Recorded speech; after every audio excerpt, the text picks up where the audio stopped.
नमस्कार प्रेक्षकांनो. तर आजच्या भागामध्ये इथे आम्ही रमाला बोलत असतो की रमा तू हे सगळं करत आहे, पण आता मुलांची जबाबदारी आहे आपल्यावरती.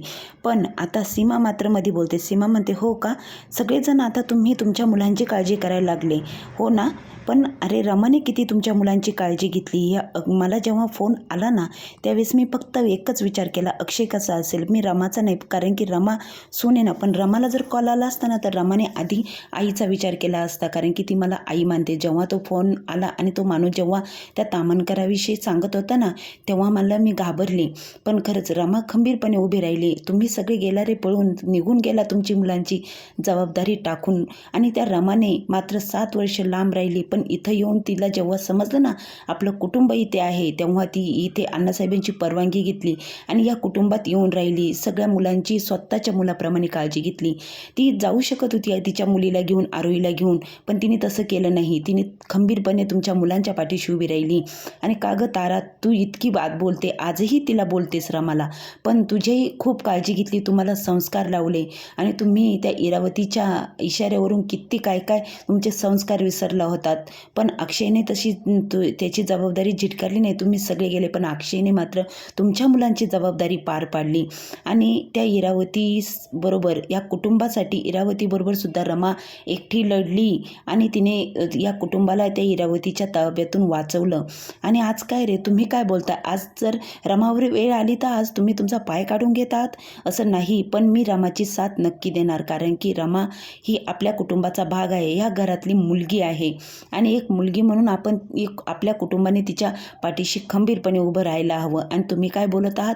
तेव्हा अभि म्हणतो, सॉरी आई, मला असं नव्हतं बोलायचं, मी तर रमाच्याच बाजूनी आहे, पण त्या मुलांविषयी मी बोलायला लागलो. तेव्हा सीमा म्हणते, नाही, तुम्ही जेव्हा सगळे इथून निघून गेला ना मयुरी, कागं आई म्हणून तुझी जबाबदारी नव्हती की मुलीला संस्कार लावायचे, पण तूही नाही. तुझ्या मुलीला संस्कार लाव, जरा नीट बोलायला शिकव तिला. रमा म्हणते, आई जाऊ द्या ना, कशाला तो विषय वाढवतात, नका बोलू सगळ्यांना. आणि मग रमा खूप शांत होते, पण सीमा मात्र सगळ्यांची कानउघडणी करते. आणि रमावर वेळ आली, पण रमाचा चांगुलपणा, रमाची माणुसकी त्या अण्णासाहेबांना दिसली आणि त्या अण्णासाहेबांनी तिला मुलगी मानलं, तिला साथ दिली. पण हात जोडून विनंती करते, रमाविषयी तुम्ही आता बोलू नका. तेव्हा मात्र आई आजीसुद्धा म्हणते, खरंच रमा या घरची लक्ष्मी आहे आणि खरंच रमासारखी सून मिळणं खरंच भाग्य लागतं. तेव्हा मात्र सीमा म्हणते, रमा तू लढ आणि जिंक, मी तुझ्या पाठीशी आहे. कुणी असो या नसो, अख्खं मुकादम कुटुंब तुझ्या पाठीशी आहे. तू घाबरू नकोस, तुला फक्त आता लढायचं आहे आणि अण्णासाहेबांना परत घरी आणायचं आहे. तेव्हा मात्र आयाजी म्हणते, ही आयाजीसुद्धा तुझ्यासोबत आहे रमा. आणि खरंच अक्षयसारखा नवरा तुला भेटला आहे आणि अक्षय तुझ्या बाजूने उभा आहे. आता मात्र येथे तांबडकरच्या डार्लिंगचा फोन आलेला असतो आणि म्हणतो की खरंच आता तुझी फ्लाईट लँड होणार होती ना, तेव्हा मात्र तिकडून ती तांबडकरची डार्लिंग म्हणते की तुम्ही काय केलं, 5 गणितली ती प्रॉपर्टी तुम्ही मला देणार होतात गिफ्ट म्हणून, आणि ती कोर्टात कसं काय गेली? त्या कर्णिकांनी ती हायकोर्टात अपील दाखल केलं आहे. नाही, मी नक्कीच काहीतरी प्रयत्न करणार आहे, कारण की मी आत्तापर्यंत कधीच हार मानली नाही. नक्कीच तुला मी ती प्रॉपर्टी तुझ्या नावावर करणार आहे.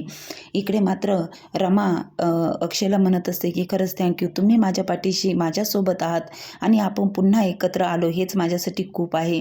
आणि तुम्ही आहात म्हणून मी सगळं करत आहे, तुमची साथ मला लागली म्हणून मी सगळं करू पाहत आहे. आता मात्र रमा आणि अक्षय पुन्हा आता एकत्र आलेले आहे. इकडे तो तांबडकर बसलेला असतो आणि वकिलाला बोलवतो. म्हणतो की आत्ताच्या आता त्या रमा कर्णिकला फोन लावायचा आहे आणि मला तिच्याबरोबर बोलायचं आहे. आता इकडे तांबडकरच्या वकिलाने रमाला फोन लावला आहे आणि म्हणत आहे की मी तांबडकरांचा वकील बोलत आहे. आणि मग आता एवढ्या रात्रीचा रमाला या तांबडकरच्या वकिलाने फोन केला आहे आणि इथे तांबडकरांकडे बोलायला दिला आहे. ते म्हणतात की तुम्ही हे सगळं मागे घ्या, तुमची केस वगैरे हे सगळं मागे घ्या. आताच फोन स्पीकरवर टाकलेला असतो, अक्षय देखील ऐकत असतो. आता मात्र तुम्ही यामध्ये पडू नका आणि ही प्रॉपर्टी आमची आहे आणि अण्णासाहेबांनी मला दिलेली आहे. अक्षय म्हणतो, आता मात्र आपण कोर्टातच भेटूया, आता समोरासमोर नाही भेटायचं. हे आम्ही कोर्टात उद्या येणार आहे, तिथेच भेट आपली होईल, असं अक्षय तांबडकरांना सांगतो. तांबडकरला खूप राग येतो, कारण की ह्यांनी माझं ऐकलं नाही, या तांबडकराचं आणि त्या वकिलाचं त्याचा फोन फेकून देतो. आता इकडे अक्षय म्हणतो नक्कीच काहीतरी घोटाळा आहे. अण्णासाहेबांनी जर याला एवढी प्रॉपर्टी याच्या नावावर केली मग आपल्याला का फोन करतो. रमा म्हणते मला काहीच समजत नाही. ते अक्षय म्हणतो ती फाईल दे, तुला दीक्षित वकिलांनी दिली होती. आता मात्र यामध्ये नक्कीच काहीतरी मोठा गोळ आहे. आणि मग तांबडकरांना सगळं दिल्यानंतर तो आपल्या मागे का लागला आहे, आपल्याला का त्रास देत आहे. तेव्हा मात्र येथे तांबडकर म्हणत असतो की डार्लिंगचा फोटो हातात घेतो, म्हणत असतो डार्लिंग तुझ्या बड्डेच्या दिवशी ही अक्षय आणि रमा हे दोघेही येतील आणि त्यांच्या हाताने ही प्रॉपर्टी तुझ्या हातात देतील. आता अक्षय म्हणतो खूप मोठा गोळ आहे. आणि अक्षय सगळे कागदपत्र येथे चेक करत असतो की त्या दीक्षितांनी तर नाही ना काही केलं. आणि मग येथे दोघेही चकितच होतात. आणि मग ते दोघेही ते कागदपत्र रमा म्हणते खरंच हे असं कसं झालं. आणि मग अक्षय सगळे कागदपत्र बघतो आणि अक्षय म्हणतो की रमा अगं ही शाळा आणि हे राहतं घर हे सगळं अण्णांनी तुझ्या नावावर केले आहे, त्यांनी हे त्याच्या नावावर केलेलं नाही. म्हणजे ही शाळा आणि घर अजिबात जाऊ शकत नाही. आता शाळेत मीटिंग ठेवलेली असते, सगळे पालकांना इथे बोलवलेलं असतं. रमाला त्यांच्या सोबत संवाद साधायचा असतो. तर रमा आता बोलायला जाते तर सगळेजण म्हणतात आता काय, आता बोलून काहीच उपयोग नाही, ते अण्णासाहेब कुठे गेले आहे. तेव्हा मात्र पब्लिक ऐकायला तयार नसते. पण पब्लिक म्हणते की नाही आता मात्र आम्ही शांत बसणार नाही. अक्षय म्हणतो तुम्हाला जे पडलेले प्रश्न आहे ना ते आम्हाला देखील पडले आहे. अण्णासाहेब कुठे आहे, काय आहे, कोणत्या परिस्थितीत आहे हे आम्हाला सुद्धा शोधायचं आहे. आणि त्यात तुमची साथ आम्हाला हवी आहे. आणि तुमची साथ जर भेटली ना आपण काहीही करू शकतो. तुम्हाला अण्णासाहेबांवर विश्वास नाही का. त्यांनी जे तुमच्यासाठी तुमच्या लेकरांसाठी या इथे जी ही संस्था काढली या संस्थेसाठी केलेलं आहे. आता मात्र त्यांची मुलगी तुमच्यासोबत बोलायचं आहे, तिला काहीतरी तुम्हाला सांगायचं आहे, तर तुम्ही तिची साथ नाही द्याल का. आता एक जण त्यातला उठतो, तो म्हणतो की हो आम्हाला हे जाणून घ्यायचं आहे अण्णासाहेब कुठे आहे आणि ते कोणत्या परिस्थितीमध्ये आहे, आपण थांबून ऐकून घेऊया असं तो सगळ्या पब्लिकला सांगतो. आणि सगळे थांबायला तयार होतात.